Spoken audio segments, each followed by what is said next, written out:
Woo, I think we're live. Let me double check. Everything is all good. Bum, bum, bum. But yeah, I think everything is all good. Turn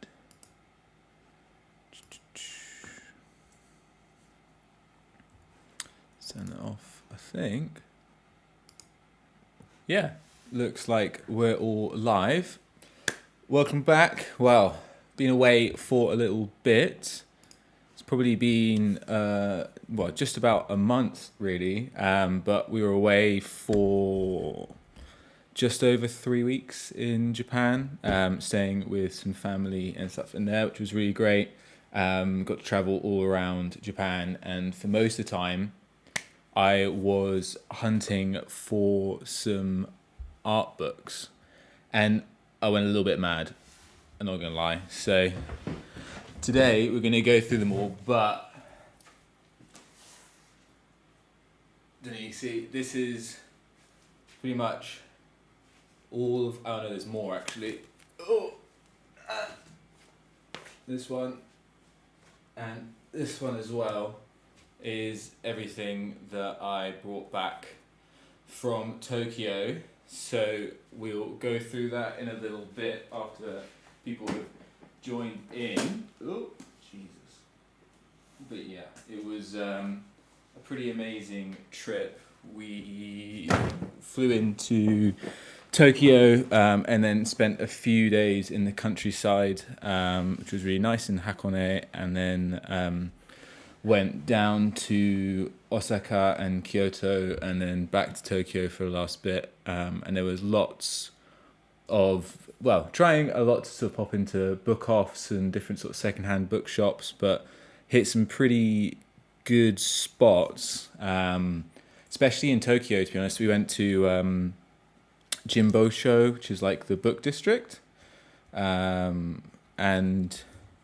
yeah, I think like the main books, there's like a lot of cool fashion illustration sort of shops. They had a lot of magazines. A lot of the cool ones were kind of long gone. The sort of Harajuku fashion magazines don't really exist anymore. They're all kind of being like bought out. But managed to get a hookup from a Japan book hunter. He's on YouTube as well. He makes awesome videos about all of the manga that he finds. He lives in Tokyo and has a shop there. And I asked him for any recommendations on spots for collecting manga and finding manga, and he gave me this place in Jimbosho that was sort of a little bit tucked away. It was upstairs, and like this collection was insane.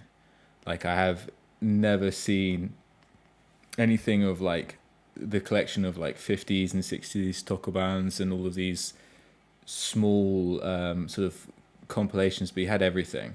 He even had the Bat manga, which I was very tempted by, and also Spider-Man as well. I might see if I can pull some of the stuff up that I have just to show you guys, because this shop was nuts. And yeah, whilst also there picking up some art supplies, I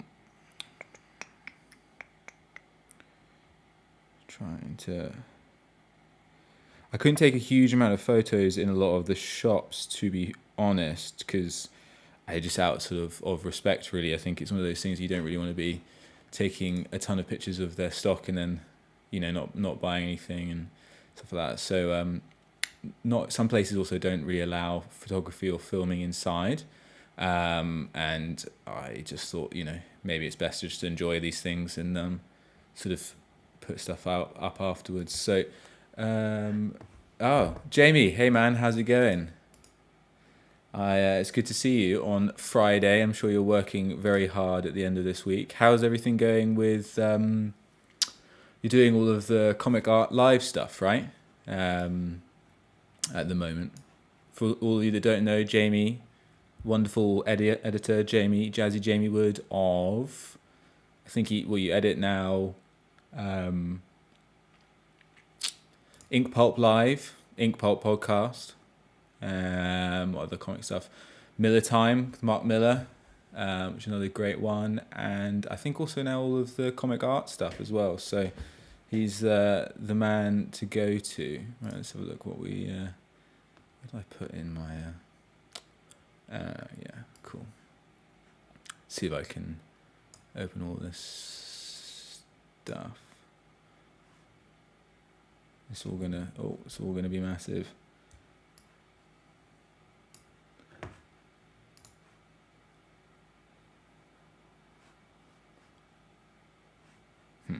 Maybe that's not the best way of doing it. This is gonna crash my computer for sure.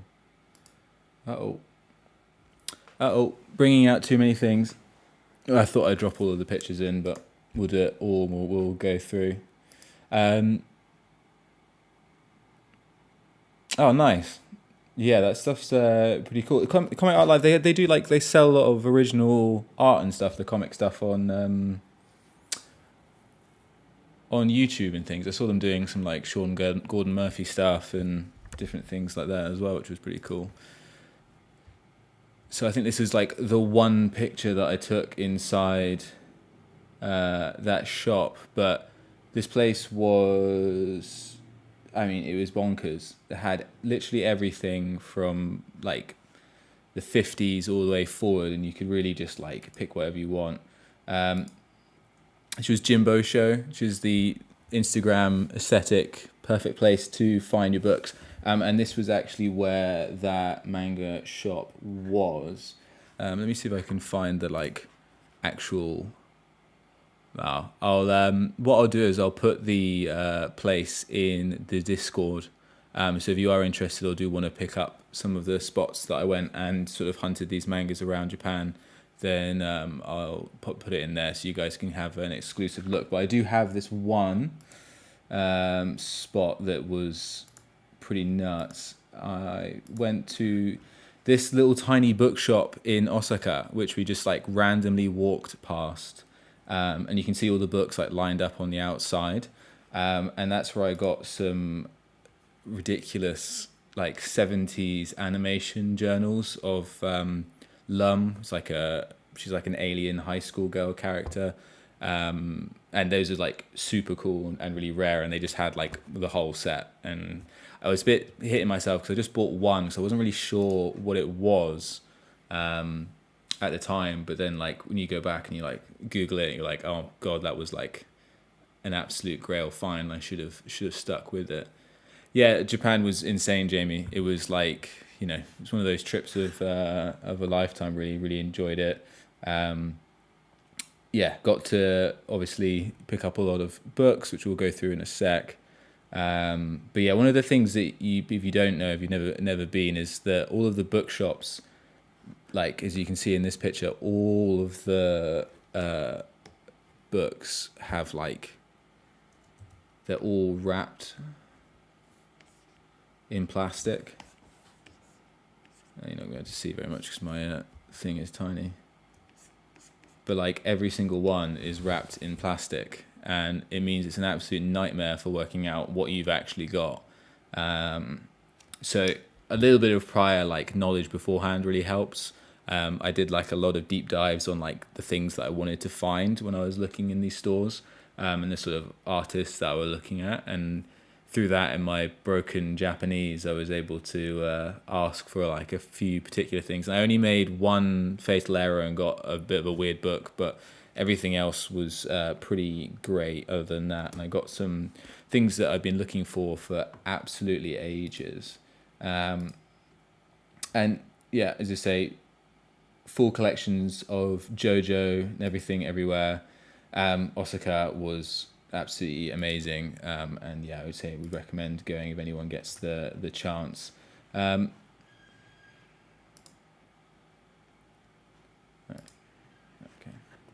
Cool.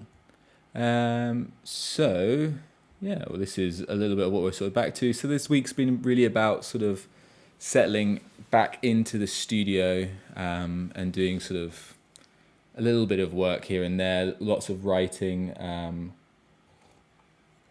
and just generally trying to get back into the flow of things after quite like a long, extensive break.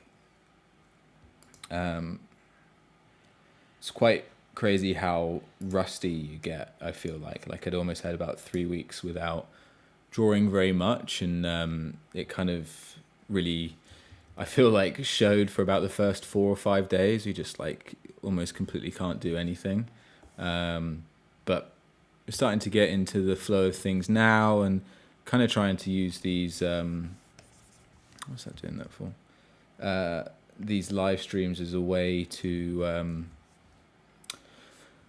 kind of help push a little bit more, to get things rolling again, because the main exciting news is fruit is very much on its way. So my creator-owned comic is coming the end of the summer, so I'm pretty much locked in the studio now, from now until early October. The only events that I'll probably be going to is Thought Bubble here in York in November, so I'll be tabling there, and hopefully should have some issues of fruit, and also some of the originals, and covers and stuff as well. I took the cover today to be photographed, which was good. It's the first time I've ever had like pieces digital, like properly photographed and color corrected, so I'm kind of looking forward to seeing how that comes back. So I've just been using like a tabletop scanner for pretty much the whole of my career so far, so I think it'll be interesting to see like if it's worth it. But hopefully so. The guys are really, really nice over there, and it's pretty local, so it does make a big difference. But yeah.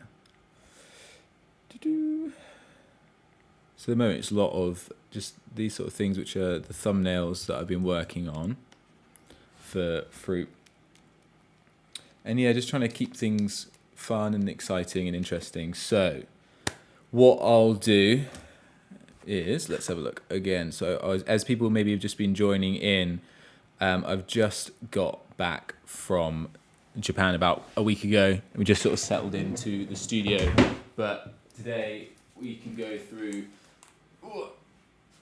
all of the manga that I managed to pick up whilst I was away. See this way, in my broken Japanese, managing to ask for some particular stuff, but I have got some pretty exciting books, so I'll try and put them down somewhere without destroying everything. Let's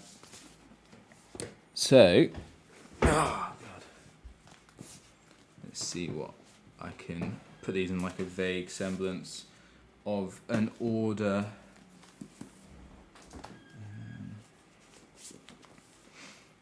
That one is probably...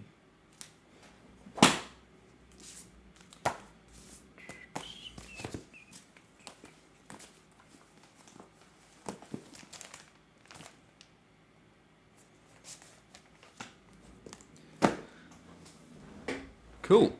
Right. So let's move everyone across.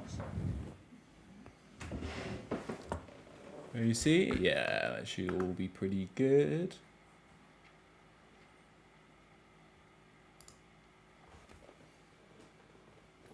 Right. Manga Haul. Dun dun dun. So I thought it would be fun just to go through them all.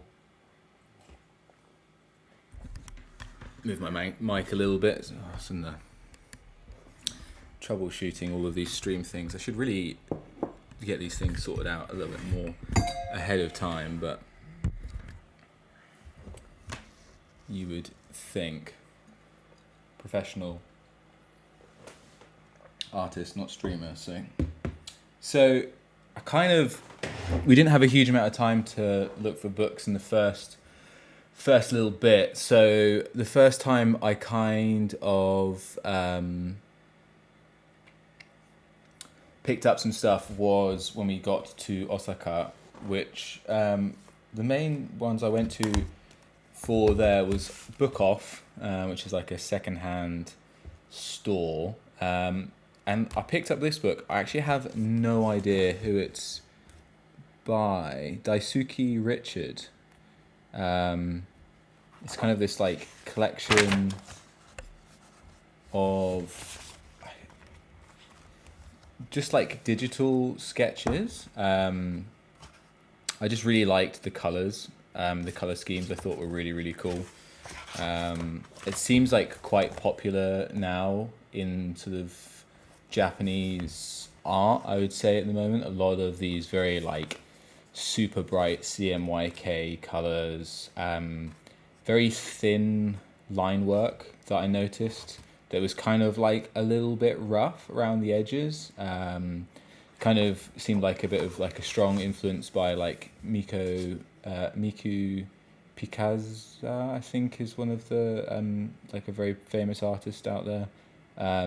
But yeah, I kind of picked this one up just because I thought for like the color schemes and the all of the layouts, I thought they were really, really nice. I thought it had like a really cool kind of pop arty feel, which was kind of one of the pursuits that I was looking at. Was simplicity was something that I was trying to find with a lot of the books and the artists that I was looking for. So I was kind of out there with the intent of finding something a bit new, or like something that I could bring back and sort of add to my own work.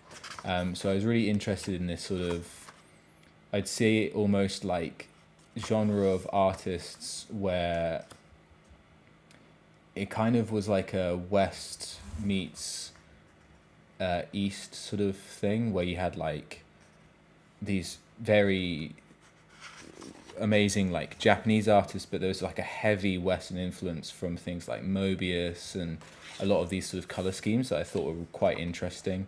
And I thought that like the more modern new mangaka or like artists that were coming out really had like a real mix of different genres coming through, and it was like the first time that you kind of saw that in the Japanese artwork, which I thought was really exciting. So I kind of tried to pick up as much stuff from that sort of point in time, and I feel like from the 90s forward. So I didn't pick up a huge amount of stuff from before that, even though you could have done. There was some pretty insane work. The other thing that I noticed is they have tons of books about how to color stuff and like to do digital art and how to use like Clip Studio, lots of like tutorial pages. Like it was interesting how set up they were for like teaching art and being able to sort of develop from there. Much more, better, I'd say, from being able to pick up these things. And like this book was, I think, about 1,500 yen, so like it was about £7.50, something like that, from my like rough calculations. So they're not they weren't like crazy. Oh, come on, is that gonna just be all out of focus? No, come on.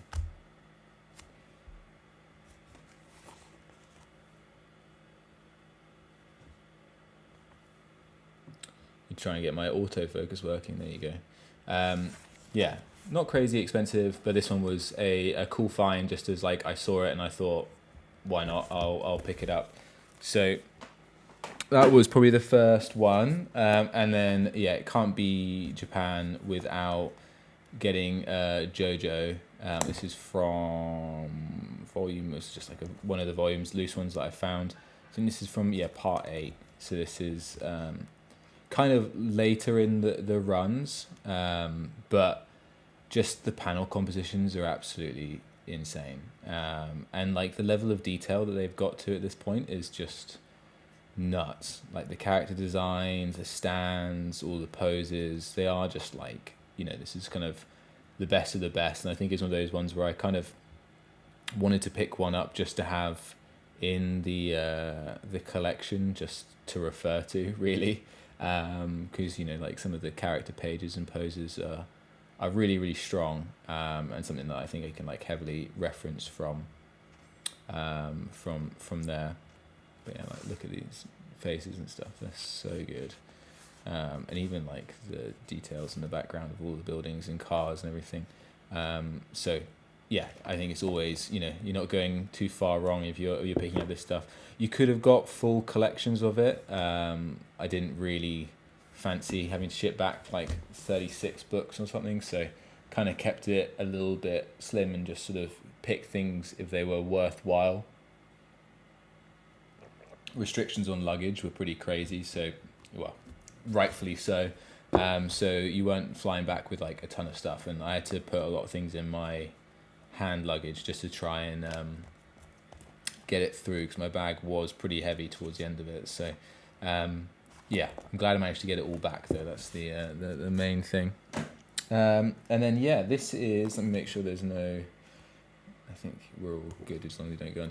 Some of the older books do tend to have a little bit of nudity in them, so it's kind of a little bit of hair brain. But this is the one that I got in Osaka. It's like a graphic animation magazine, but this character is Lum, and from like a really famous manga in the 70s, 80s, where she's like an alien that comes down and falls in love with a teenage boy, and all hijinks ensue. But it's really beautifully drawn. The mangaka, she's amazing, and I can't remember her name off the top of my head. But yeah, super famous, and this was probably the one that I liked the cover design the most of.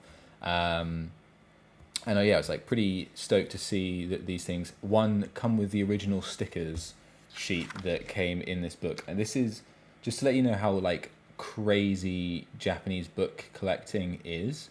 This is 1982 this book got published, this like magazine, right? And someone thought, I'll keep it, and I'll also keep the sticker sheet perfectly pristine inside, that's not even being like touched or anything. And that's just like, I think is mad. Like, and like these things were like, marked as being in bad condition, and you just sort of think like, no, it's kind of perfect for its use. But the coolest thing about this is it does have like a animation cell in it, which is super cool. So that's obviously like film, and it kind of shows you the background and everything on there as well. But yeah, a lot of it is sort of a bit more information. This is the lady that wrote the manga originally. Lots of just like stuff about like behind the scenes of making the animated series, which I think came out in the 80s, and the original manga was in the 70s. And then just like some short little manga inserts and stuff. Yeah, it's kind of one of these things where you a bit hit and miss on terms of knowing what it's going to be in terms of drawings, but there's like lots of little fun figures in there. I think it's kind of useful. I think there's also some little bits of like the animation frames and stuff in there as well, which is kind of, I think, pretty cool. I think one of the things that you find quite interesting as well is how good, it's like a cool little ASCII diagram, how good people were at their shorthand for their characters as well, like drawing tiny little versions of them, or themselves as well, like these sort of smaller versions that they would sort of work on and have like lots of different expressions. I was quite impressed by that. And yeah, the like quality of these things were just like ridiculous. And then what else have I got?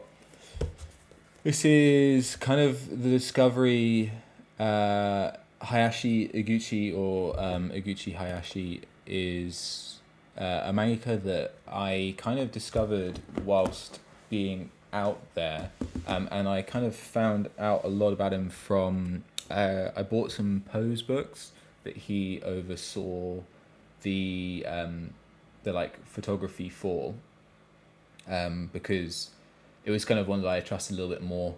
Sometimes the pose books I think are a little bit too I don't know, suggestive or something, so I kind of wanted one that was a little bit more designed specifically for art as its main primary focus, and he did a number of different mangas that I ended up picking up, because he did a lot of the character design for Perfect Blue by Satoshi Kon, which is an animated film that I really, really love. And yeah, he's kind of, I think, a really interesting artist because he's so heavily influenced by Western pop art and pop culture. And you can see some of his newer stuff. So I've got a lot of his books, how much he's like moved towards this pop art style. And I think it's just, I really love that sort of intersection between East and West that we're sort of seeing now.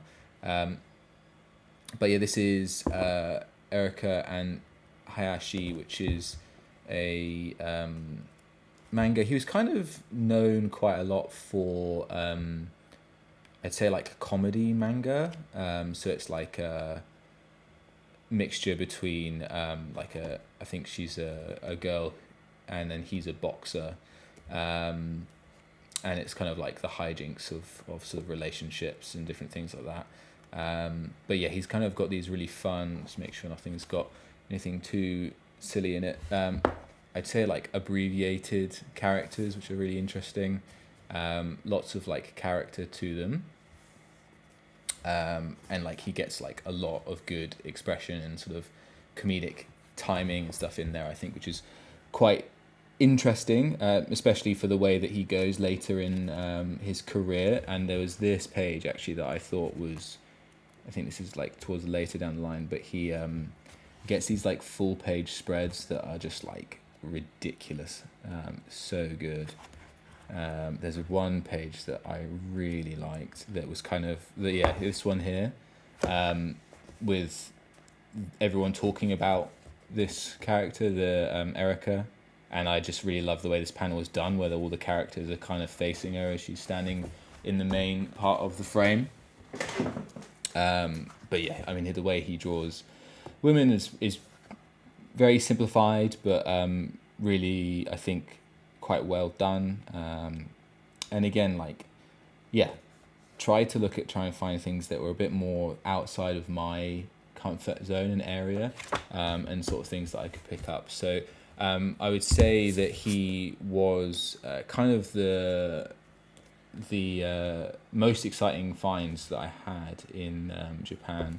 Iguchi Hisashi, sorry. And if you hadn't obviously had him, then you do now, so you should try and pick some stuff up. I managed to get a few of his art books as well.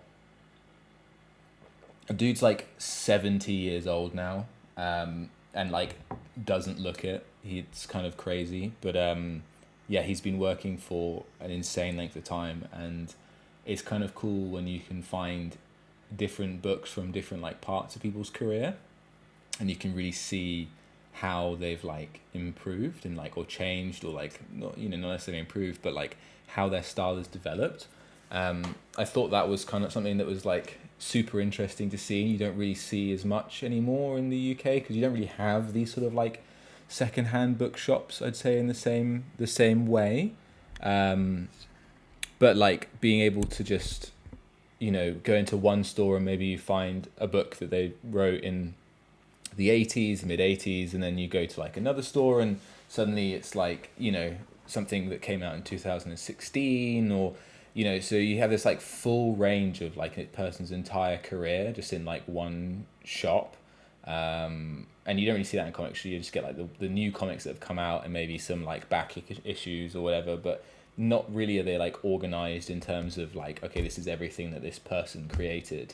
Have a look and sort of see. But yeah, I've not read it, but I would definitely recommend it just from an artwork. I think like seeing how these people develop over that period of time is pretty amazing. This is the only one that I got that was a bit of I guess a miss. It is also by Iguchi Hisashi, but it is a sketchbook mainly focused at sort of nude drawings and stuff like that as well. So not not one that is for show on YouTube. But yeah, this one was a bit of I kind of asked the clerk. I said, have you got any books? My Japanese is not good at all, and is mainly sort of transactional things that I can ask for, like food and things and items and a bag. to put them in.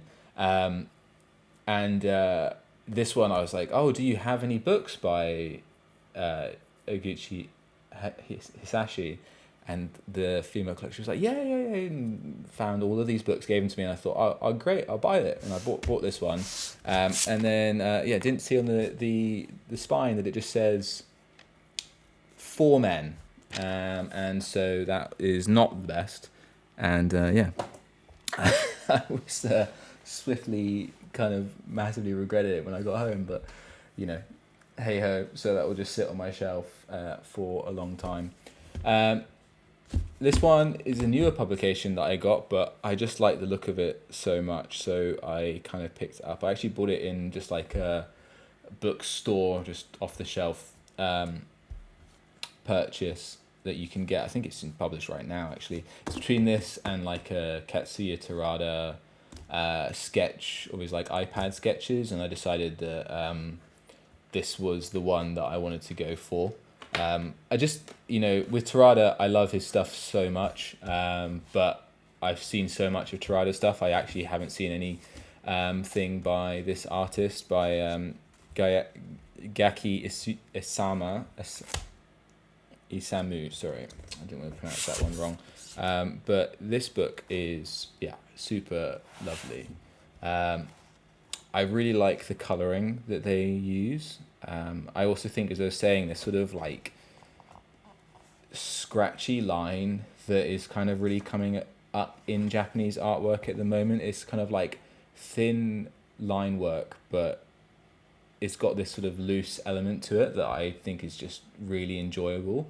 And it's something that I really found like quite common in the work that was sort of being published, and something that I really wanted to sort of take on board and sort of home. But the colouring, I really love the costume designs. I think it's one of the things that these Japanese mangaka are just like absolutely killing at the moment, is just how good a lot of the design work is, in terms of their like costuming, their compositions. They're just amazing at it. And look at it, it's so pretty. I just think like it's something that I really wanted to take on board, was just these really simplified drawings, simplified lines, but really getting quite a lot across.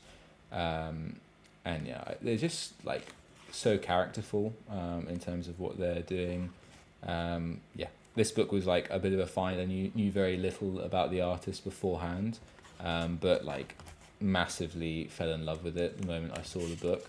As I say, with a lot of these things, it's a bit of a challenge because they're all wrapped in plastic, so you kind of have, unless they've got a sample out of it, you don't really know what it's going to look like on the inside, so you kind of get this like moment of being like, yes, when you get like a book that's actually good and has like some really nice things that you'll be able to sort of take home and sort of learn from.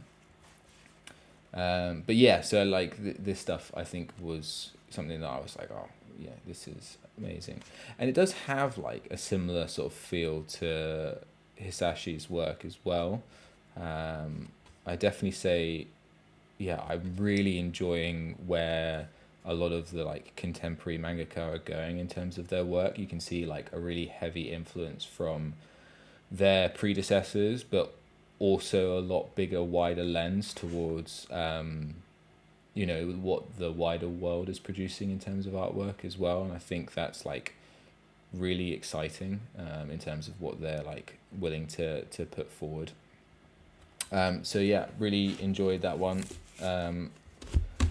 It's one that I need to look at a little bit more because I just really enjoy the watercolor sort of stuff.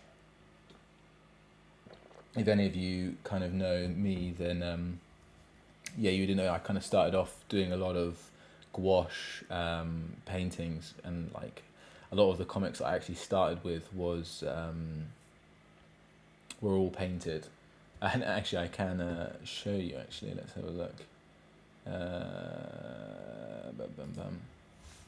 I think it's up here, but this was actually the first comic page that I ever did. This is like a study of an Electra page from Electra Assassin. It's like page 25. And this is the page that I copied, and it was what started me wanting to be a comic book artist, like full time. And that was, about 3 or 4 years ago. So I kind of originally started with a bit of a hard scheme of being like, I'm going to paint everything. And, the joys of youth, you end up getting a little bit more sensible after a while. And you decided that, maybe that's not the best option. So now we just sort of do things with ink and whatever like that. But yeah, as I say, I kind of do still enjoy going back to that, the painting. All of the covers for Fruit are painted, oil painting. I've got another one. This is going to be the second cover on the wall here. So I might stream a little bit of that as I'm sort of working on it, maybe when it's a bit more of a fuller state, so you guys can see it a little bit more. But yeah, so this was like something that I'd like to go back to in terms of like picking things up and doing things a bit more. And I think when you see people like this, when they've got like this super nice clean traditional style, it's like maybe there is something in that I could like pick on and work through and sort of develop from. But yeah, that's where it all started, and then you end up with the the Fruit stuff that I'm doing now, which I think is always quite funny. But I think it's also kind of a bit bonkers that I think that book next year is going to be 40 years old, I think, Electro Assassins. So, yeah. So, we've got through, still quite a lot to go through in terms of what I bought. But that one was a great find. I think what I'll do is I'll link a lot of their socials and stuff. Because I did have a deep dive to find all of their social medias, all of the books and like artists that I picked up. So, I'll put that all in the Discord that you'll see in the link down in the description. So if you join on there, I can let you guys know, or if there's anything that you were particularly interested in and wanted to know who the artists were and like where you can find more of their stuff, then I'll put it from there as well. And then I've got his art book from Iguchi Hisashi as well. So I managed to pick up a lot of it. Originally I saw it in a different store in the sort of really snazzy manga store in Jimbocho that I found. But it was signed and had like a remarquee inside it. And it was kind of like, I think it was like £80. So it was really expensive. And I thought I could probably find one that's not signed somewhere and it will, be as good. So luckily I managed to. And this is from 2018. So if you remember, the original one that I got, which is one of his manga from, I think this is like 80s time, his work was very, very different. And then you kind of see this influence of pop art that I think comes through. And it's kind of amazing where it ends up going. So you can see like how simple a lot of his work became. And it is just like so beautiful. He ends up doing a lot of stuff with brands for I think he ends up doing like a lot of product stuff. So this is like a wine advertising campaign that he worked on, which I think is absolutely hilarious. That they're just like, yeah, what will sell this is young girls in their 20s and floating bottles of wine. But each to their own, I guess.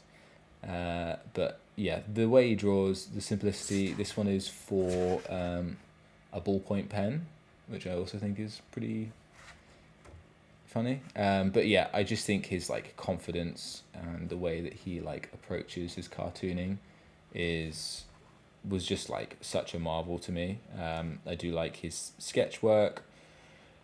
These books are just like super good in terms of their like color scheming as well. So lots of like, he did some portraiture in there as well, I think, as well, like celebrities. But yeah, this is step 2, which is a more recent book by him, and a lot of merch stuff that he's done and everything in there as well. But yeah, he does like a lot of, you can see like just how pop arty his work became. But yeah, it was really nice to pick that one up. I was pretty happy about finding it. Because you say the first one I found was signed and it was quite expensive. But yeah, glad to pick that one up. I think, yeah, super interesting how his work kind of developed. And I've actually got a set of his manga from the early 80s. It's probably his most famous one that I was really glad to pick up. But yeah, I would have a look. His stuff online is kind of a bit more like commercial things now. He doesn't do a huge amount of manga. As I said, I think he's like nearly 70 years old now. Still drawing and everything. He's absolutely amazing, and I would definitely recommend having a look.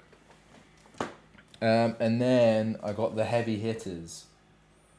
These, well, maybe I'll save the heavy hitters till last, but I was pretty stoked on there. So we'll keep going on the Hisashi Iguchi train. So I picked these guys up and from a couple of different stores. These ones I got in Osaka, and this I managed to get in Jimbosho, but this is his probably most famous manga. Stop Hibari-kun. This isn't the originals. These are like a collected volumes from I think the 80s, but they're not the original. They've got like new covers and everything as well, and they don't have like the slip cases and stuff. But I was pretty stoked to pick this one up. I think it's a really amazing book for its time. It's one of the first, I don't know for sure, but mangas that has a queer protagonist. I believe she might even be trans, but I think it's one of those things that it's a really interesting book, considering the time that it came out in like the early 80s, and in its approach towards the character. They're kind of depicted as a really strong-willed and like very powerful character in the story, and very, very confident, and a lot of the sort of idea is she lives with a Yakuza family, and she's just so like strong-willed that everyone wants to be with her, and she's so amazing, and it's a really interesting story.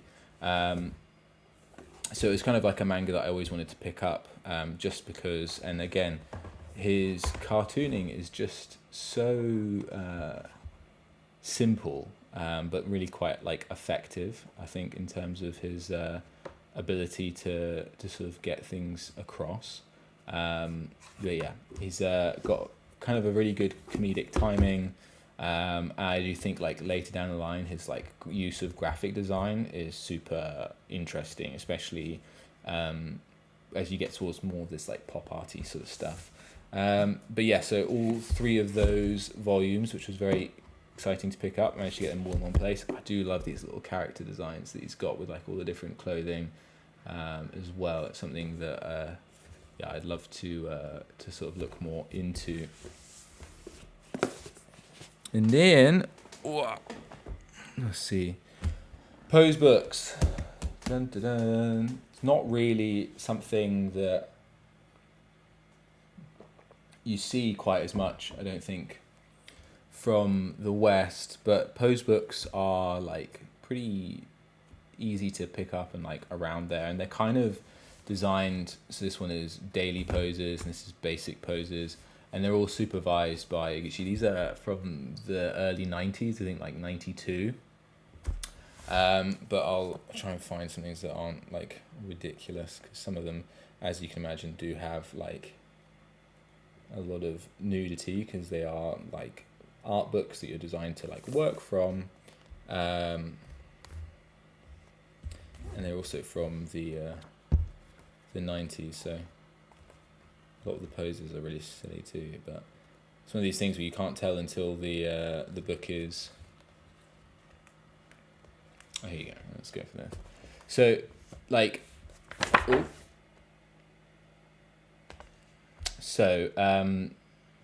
this is the sort of thing where they're like a pose, but they sort of circle all the way around the model, and so you can see it from like all angles to be able to work out how the clothes work and different drapery and how all the form works from different angles. So I've found them to be actually pretty useful in terms of like what they're good for in like basic studies in anatomy, or if you're just sort of wondering like what an arm would look like when it goes around that corner. So that's the things that I'd recommend from those. They are kind of cool. I managed to pick up a couple of them.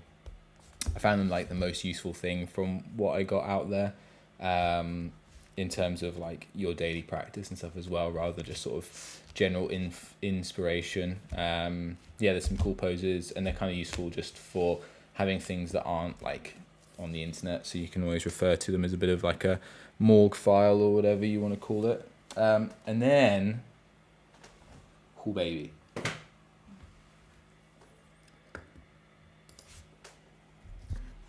this was everything that I was looking for. See my from there. This was the big one. The main thing from going out and doing and traveling was I wanted to find some art books by Taiyo Matsumoto. If you don't know who Taiyo Matsumoto is, he wrote a number of different manga. The most recent one that I've read that I really loved was Tokyo These Days. I think if you haven't read any manga at all and you want to start somewhere, that is the manga to read. It's amazing. It's really, really good, and I definitely recommend reading that. I love it so much. And I kind of found his work maybe a year or so ago, and just fell in love with it. He did Sunny and like Ping Pong and another manga, Tenkin Concrete. I can never pronounce it, but that's probably his most famous. But his work's just fantastic. And he had these art books that are from the 90s that never really made it across to the West, and they are a little bit difficult to find here, but a little bit easier to find in Japan. And that was my like one quest, was to try and find these books that like what I wanted in my inspiration shelf just up there. And well, my God, did I find them.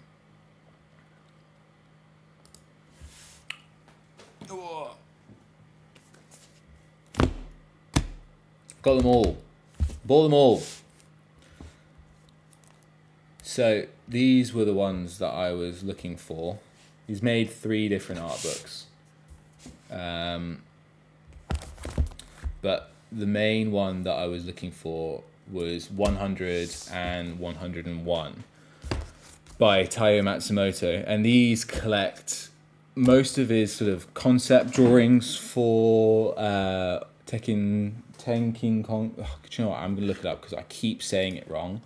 And I need to find out how to pronounce it, because it's getting a bit silly.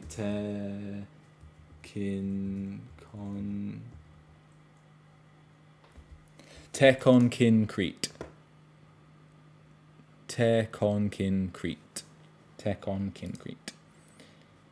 That's the Tekonkincrete is his like most famous manga.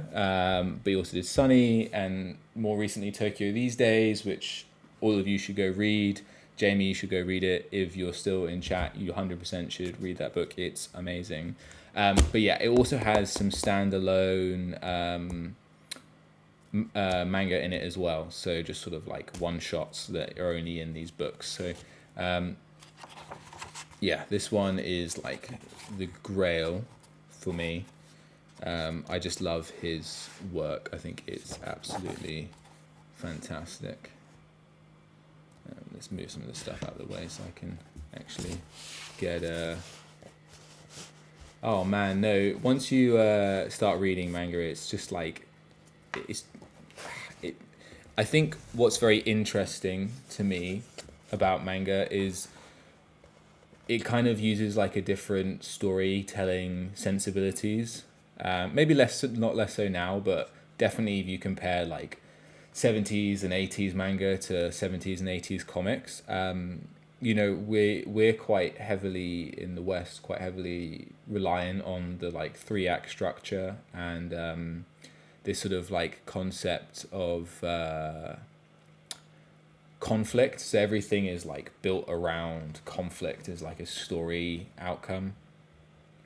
Whereas in manga, they have a different way of telling stories, especially in earlier manga, which is Teisho Ken Tetsu, which is basically like introduction. So rather than in the West, we've got beginning, middle, and end, right? There's different ways of going through your story, but beginning, middle, and end is like the main structure. In Eastern storytelling, Chinese, Malay, all these other stories, they tend to follow like introduction, development, twist, resolution as the way that they tell their stories.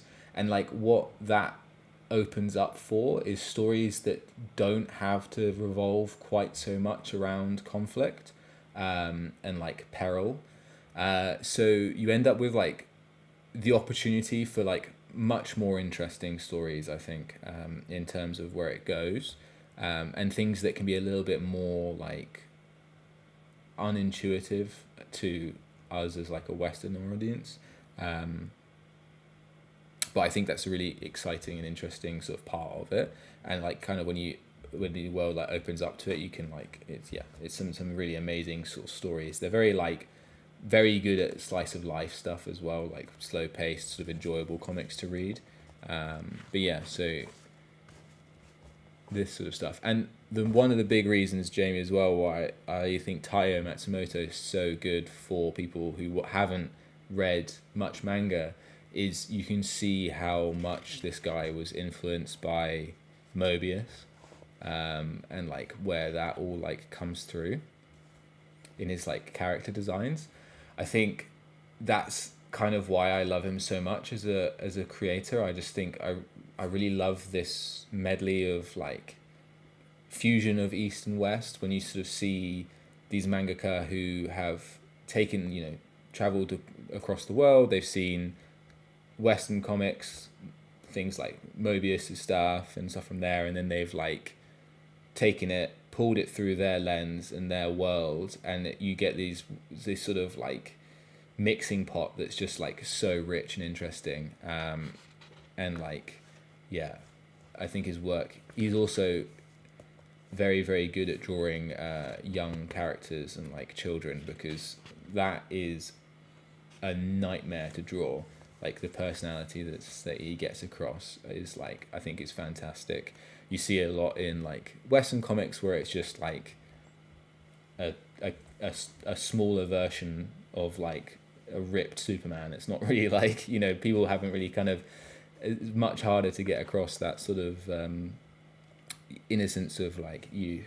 And like, yeah, you can see this is like a lot of the like early concepts, really like interesting graphic stuff. It's just like, I don't know, I love it. I think it's so interesting. These sort of like, and there's this running story through the art book that is like of this kid and a hippo. Even think this page looks, I saw this one as well, I thought this looks so much like Mignola.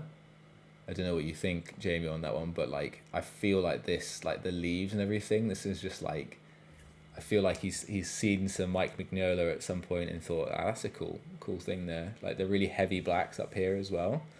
Yeah, I thought, you can see like this is very like quintessential Mobius sort of stippling, but I think this like feels very influenced by like Mignola and Hellboy. It's got that sort of like vegetation feel that he kind of goes for, which I think is quite cool.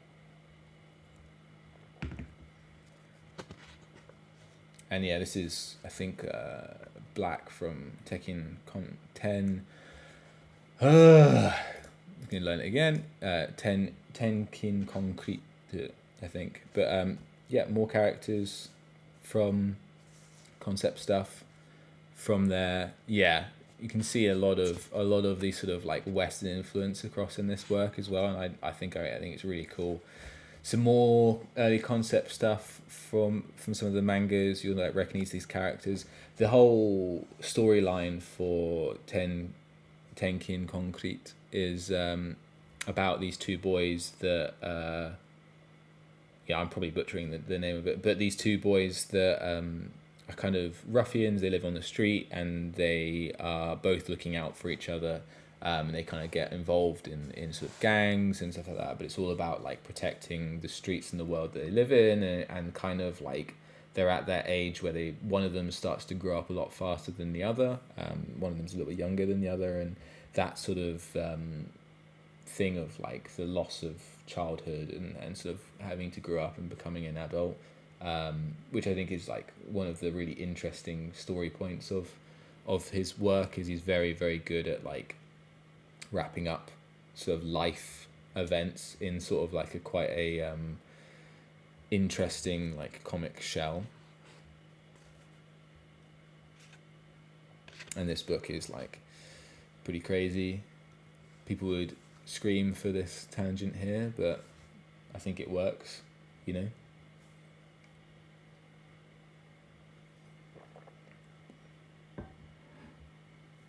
I also think it's really interesting how like none of it has to be particularly like, there's sort of like illusion of detail in terms of like accuracy and having everything in perspective.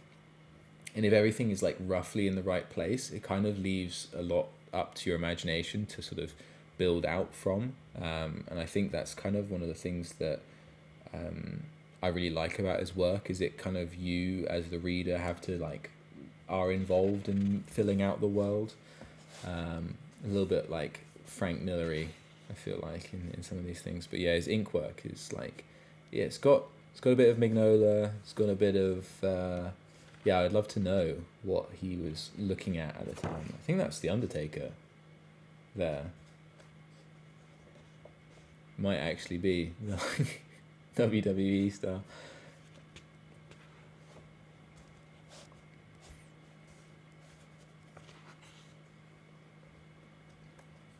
But yeah, I do think there's a lot of things to like take home from these, was like the attention to detail, in terms of like clothing design and character design that they tend to have. I do like these sort of like forced perspectives. I think it kind of feels a bit more realistic for some reason. It feels like way more energetic. This is very like of his sort of style, the sort of more recent stuff. Again, like more ink drawing, character stuff as well.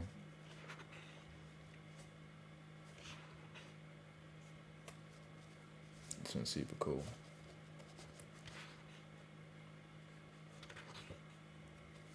But yeah, I think this is like, it's pretty nuts car as well.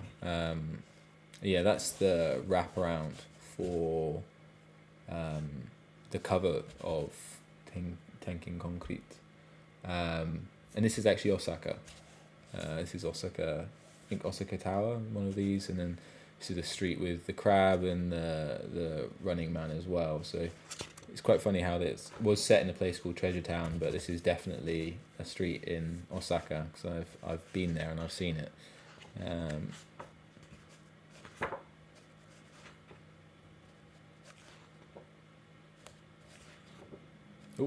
We'll skip past the life drawings. He's got there's a bit of Jeff Darrow in here as well. Lots of detail in these stories that he's going for. But I do like these sort of little one-shots. This one called Universe, that follow like the same kid, and just, they've got no words to them, but they're just like a little story, tiny little thing, which I think is just like, yeah, I don't know. I think that's kind of what sells him as like such a great creator, is he's just a very, very good storyteller. So yeah, that is 100, which is probably one of my all-timers. I'm very glad to be able to pick that one up. And then I think in the early 2000s, 101 came out, which is a bit more of a collection of his more recent work. and sketches as well, which I was pretty stoked to be able to find. I do love these paintings that he does on, I want to say it's like cardboard almost, but like this sort of toned paper, and then he uses the white, and kind of this is the mid-tone for a lot of it, and I think they have this like wonderful look to them. He uses that sort of like mid-tone quite a lot throughout his pieces. Very simple figures and stuff in there as well.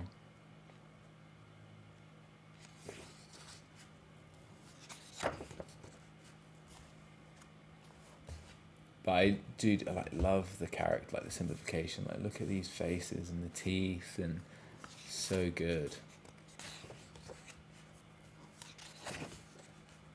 There you go. There's your Mobius right there. You can see the influence. And these sort of like short, little one-shot comics, I think is a really fun thing to like have in your art book. Again, like it's very like, it feels, you can see how much, you know, like I won't even say Frank Miller has either one or two. There is some cross pollination like going on here between these guys and Frank and a lot of the like this sort of era of work, because like I feel like this is where Batman goes for the Dark Knight Returns and everything as well. Like it kind of feels like this is sort of like the starting point for a lot of that.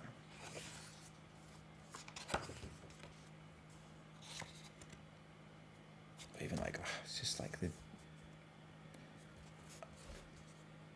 detailing on the clothing and stuff like that as well. It's so good. And these like tiny little caricature figures, I think they're so fantastic. He's just very, very good at like the simple stuff. I think that's what makes his work so special. Like again, you can see that this sort of stuff started in the 80s, but you look at the newer manga and the newer art books that I got, and how much this sort of same line quality has come across in like the more modern manga, you know, like early 2020s, and how sort of popular it is, and like these sort of like extreme expressions. I think it's something to like definitely think about in terms of my own personal work. But yeah, I love it. I think this is like it's just like a stamp to, I can't remember, I don't know, this is like an original thing, but a lot of them have like these books. I think it just tells you the condition and stuff that it's all in. But yeah, there's this sort of like wonderful childish quality, I think, to a lot of the work as well, which is, you know, it sounds like a silly thing to say, but I think it's kind of like a lot of the time as artists, I felt like there's a bit of a renouncement of childhood as you get older as a person, and then it feels like much of this work is like very heavily connected to childhood, and everything from there. And like, yeah, I think it's something that is definitely to be like taken heed of.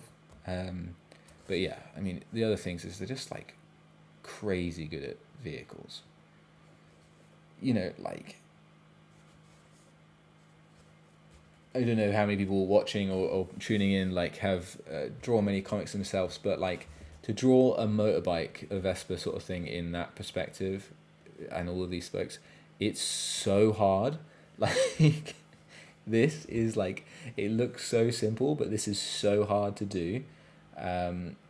It's just like, I look at it and I just like scream, like making sure all of these spokes are all in perspective and everything. It's just nuts how good these guys are. And like, I think the quality of line would like maybe make you think that these guys aren't, as, you know, they're sort of a bit more like free flowing or whatever, but no, their chops are insane. Like they are so good at what they do, that they're sort of able to sort of take these sort of qualities. And I love it so much. I think it's like his line weight is just like so beautiful. all his characters have got like such nice expressions, and like he's just so good at these young characters and kind of capturing that like giddiness of youth. I think that's kind of comes across in a lot of his like stories. I definitely would say. So boxing one. I love these sort of like figures. They're very like, I don't know, you sort of like hits them. And I think these these are quite fun as well. Little animal drawings. More little short comics, little like one-shotty bits. I don't know if these are like thumbs for comics that he was making. It seemed like a little bit more sort of worked through. This looks like something from Tanking Concrete.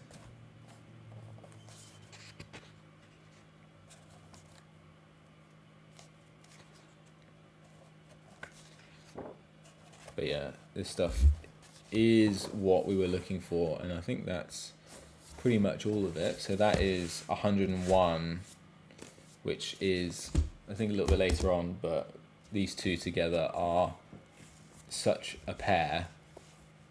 And like, yeah, I think if you ever find yourself out there in Japan, these things are getting more and more expensive, but these two are definitely the books to pick up and were like the highlight of my trip. I was so excited when I managed to find these, like unbelievably excited to find these books. So I'm so glad that I managed to get them and put them in my collection, and they're going to be displayed on the inspiration shelf up above here for all of the guys to see, as I'm working sort of more and more in the studio. This is the last book that I picked up. This was actually new, which is insane. Well, as in like, it's not new. It's from, I think, early 2000s, maybe 2000 and can't tell, maybe 2010 or something. Maybe it's later, 2018. But this was like still wrapped in the like cellophane, and I felt very bad taking it out, but you know, books are meant to be read, and so this is the book that kind of comes after 100 and 101, and collects more of his latter, more recent stuff, like things like Sunny and these other manga that Taiyo Matsumoto created. As you can see, it's like a much glossier, higher finish. 2018, this was made. Cats at the Louvre, that's another one of his books. I've not actually read it, but this is like more of his later paintings, which you can really see how much he's simplifying and kind of coming into his own as well. His new stuff is just like unbelievably beautiful. It's got a very clean, I think Aaron Wiseman? I think there's like a very similar sort of young children sort of just in life and sort of like serendipity sort of thing to his work. I think there's a little bit more of also in this one, a manga that I really wanted to get but I couldn't find, which is Zetsu, or like it's something like Blue Nose Samurai or something like this. I can't remember what it is. I can't remember what the Japanese for it is, but a lot of it's collected in here in terms of like his concept work and stuff as well. She starts using these Sumi ink washes, and that's like really prevalent in that manga, which is one that I wanted to pick up as well because it is so good looking.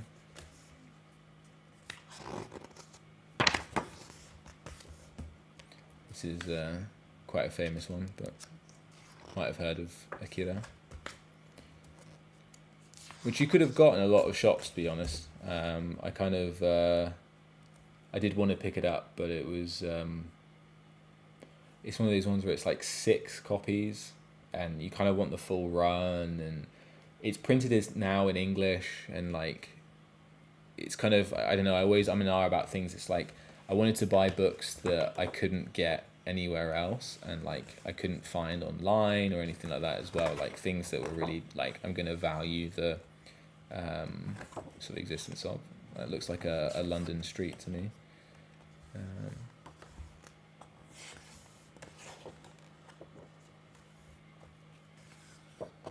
But yeah, I think the way these books, his artwork went, I think is just so interesting. Just like the simplicity, and like feels like as these people like achieve a level, they really like revert back to some really interesting designs they can sort of start to play. Especially when you've got like 10-15 years of being a mangaka.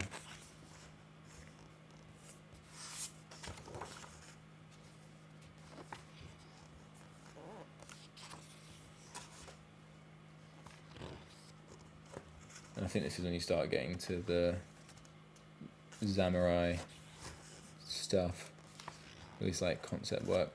And this stuff is like, these washes are so amazing. You like pushing form in these like wonderful shapes as well.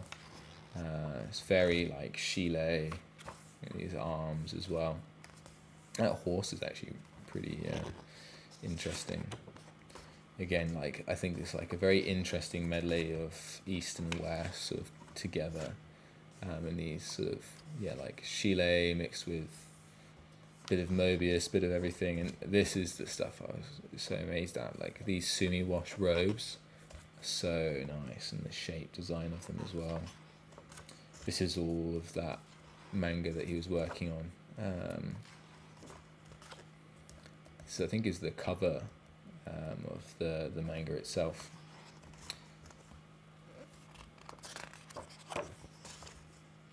But yeah, this is like these robes, so amazing, and it's very loose. This is kind of where I feel like his work has gone now. You read Tokyo these days as well, the way he's like drawing characters and things, it's very like leaning on the simplicity. This is nuts. Look at that. So cool. And like the expressions and everything as well. So good.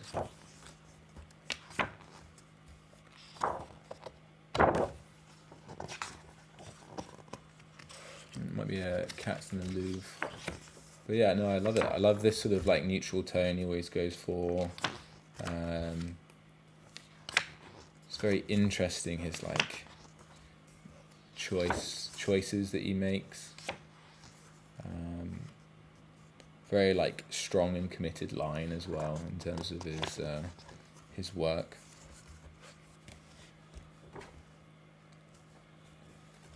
And this is Ping Pong, which is another manga series, and I think I think these are all from Tenkin Concrete. Yeah, these are all of the. This is black and white, the two characters from that story.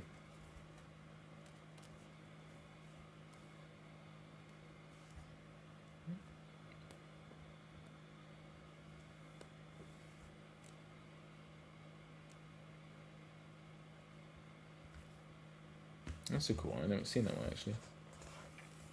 Definitely feels very like Mobius adjacent, I'd say, in terms of its like work and how it's sort of coming across. That's Sunny, I believe. A lot of the like concept work for Sunny, which I think is like about children in an orphanage. I need to read it. I think they all play in like a car, and the car like takes them places. I'm not too sure, but it's a book that I have been meaning to pick up. But yeah, that's Taiyo Matsumoto. I think that's pretty much all of the stuff that I managed to pick up whilst I was away. But I love a slipcase as well. That's the always trying to keep everything in pristine condition. But yeah, that's the the main things that I got away from my trip. Yeah, it felt like I was really inspired by a lot of the work. I feel like I really was looking for a way of like a calligraphy or a way of like making line that I really resonated with a lot of the clean sort of line work that these mangaka had like produced. And so yeah, I'm excited to see where it goes in like the next sort of period of time, and sort of let it sort of sit with me for a bit and kind of see how it comes through in the work. And yeah, I'm quite excited for it. So at the moment we're working on issue 2 to 4 of Fruit at the moment. That's all on the chopping board at the moment, and we're sort of pushing through on that. And then yeah, it should all be out towards the end of the summer. I think it's all going to be announced on Kickstarter, but hopefully if you guys sort of follow on socials and stuff, you can see it all there. And yeah, if you're interested, you can always do it from there. We've got the Discord as well, which you're always welcome to drop into. And if anyone wants to know any of the like Instagrams and stuff of the artists that we had in these books, and you can always ask in that channel, and I'm happy to drop all of the sort of information in the books and like any scans or anything that people are after in there. Yeah, I think the last little bit I was like wanted to talk about was like a bit more of a schedule for streaming and how best to sort of go forward with it. Because I think it's something that's like quite an interesting look at sort of what I do in the studio, and I think it's like a cool opportunity to sort of share a little bit of like the nuts and bolts of the process. I wonder what people kind of like find the most interesting in terms of like these streams. Do they like sort of going through books? They like seeing like physical drawings. I think one of the things that I found a little bit difficult with streaming is that like just sitting here and kind of drawing away at these sort of pages of like thumbnails or whatever it is, and just being like, well, I don't know how like fun that is as a viewer. Like there's a lot of like quote unquote grunt work to making comics, that I kind of think it's like you kind of want to make it enjoyable for people.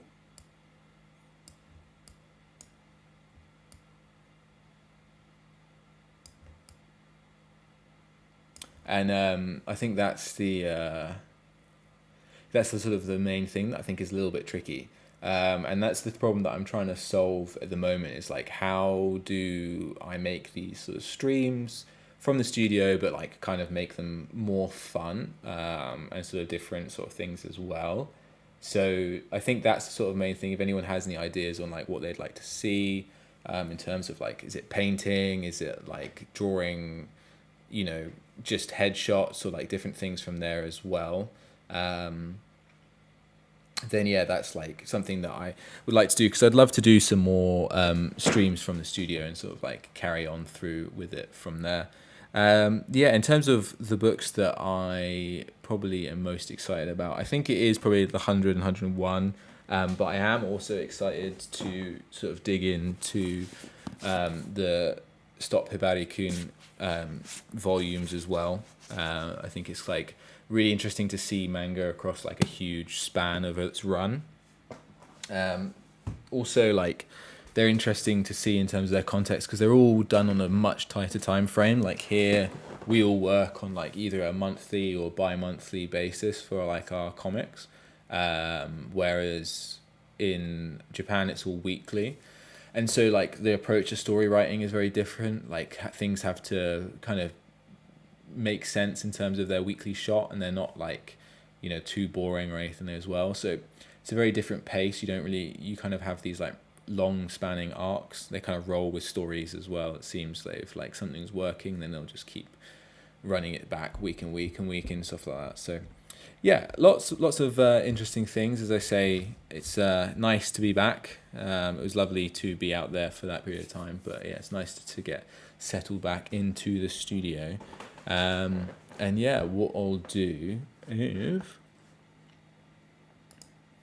I think I will leave it there for today. As I say, hopefully what I'll try and do is come back for a couple of times during the week. I think trying to keep it a little bit more consistent, just to try and work out how I'm gonna sort of approach streaming, because I think in the run up to Fruit it'll be really exciting just to have like more stuff going on, so people can sort of get excited about the project and like everything from there. If you do want to keep in touch with everything that's going on with Fruit and my comics, you can find a load of it on Instagram. The link is in the description. And yeah, I will see you guys next week. I hope you have a great weekend, and catch you guys later.